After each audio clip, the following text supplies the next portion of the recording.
আসসালামু আলাইকুম বন্ধুরা, রেশমা কিচেনে আজকে রেসিপি মাগুর মাছ, শিং মাছ, দুটো কয়লাই, কই মাছ, একটা ট্যাংরা। এই মাছ দিয়ে ঝিঙে আলু দিয়ে ঝোল বানাবো। হলুদ লবণটা দিয়ে ভাজার জন্য মাছটা মাখিয়ে নেব। কড়া বসিয়ে দিয়েছি, মাছ ভাজা হবে। ঝিঙে আর আলু কেটে নিয়েছি ঝোলের জন্য। কড়া গরম হয়ে গেছে, তেল দিলাম, মাছগুলো দিয়ে দিলাম।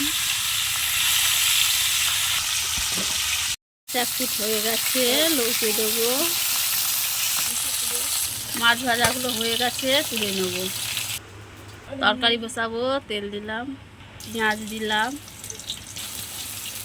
রসুন কুচি দিলাম। পেঁয়াজ রসুন লাল করে ভেজে নেব। আনাজ তুলে দিলাম, ঝিঙে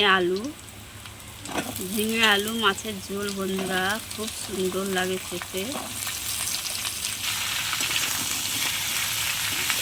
সবজিটা ভালো করে কষিয়ে নেব। লবণ, লঙ্কার গুঁড়ি 1 চামচ, হলুদের গুঁড়া 1 চামচ। আনাজটা পাকিয়ে নেব ভালো করে, নাড়াচাড়া করে। ভালো করে ঝিঙে আলু কষিয়ে নেব, আরেকটু কষাবো ভালো করে। কষানো হয়ে গেছে, পানি দিয়ে দেবো।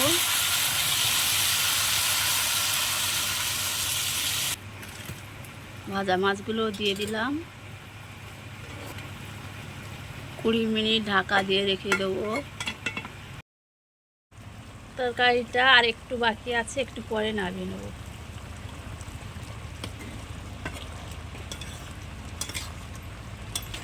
হয়ে গেছে, নামিয়ে নেব।